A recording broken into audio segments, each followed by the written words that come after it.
if you took Intro to New Valley, this will be familiar to you. It's an old, but it's a valuable diagram, the cross chart. So we are all in time.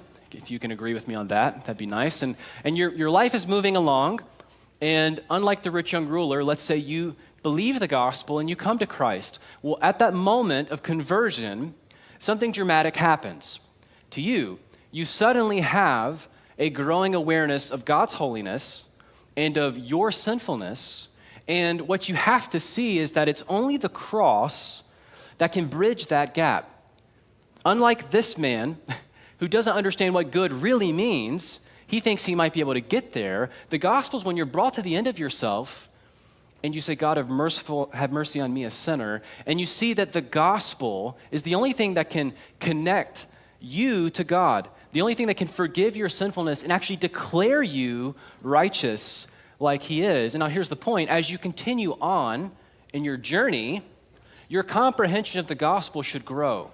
In fact, it should grow and grow and grow. And the gospel should become greater to you. It should become more amazing to you.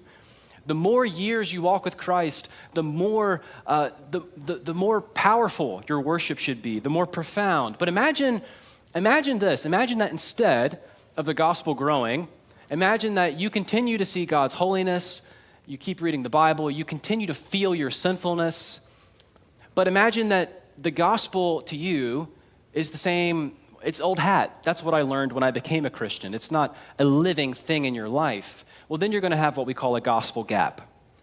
And here's how these work. If you continue to see God's righteousness and his holiness, his perfection, and you don't see how Jesus and the gospel makes you holy, makes you righteous, it is your righteousness, then you'll become legalistic. You might become prideful. You'll start to say, I work harder than the other Christians. I put in more effort. I've shared the gospel with more people. I know my Bible better. I'm a better Christian. And that shows that you're missing the gospel. You have a gospel gap. You're not more righteous because of what you're doing. You're more righteous because of the gospel flowering in your life. But imagine it's the other way. Imagine that your gospel gap is you see your depravity, but you don't see how the gospel really gets all the way down to you. It's an opposite form of pride, which is that I'm so bad, Jesus can't reach me.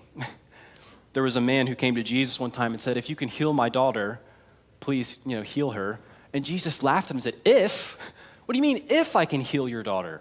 Of course the gospel reaches you. It reaches you all the way at the bottom. As we grow in Christ, our comprehension of the gospel should grow.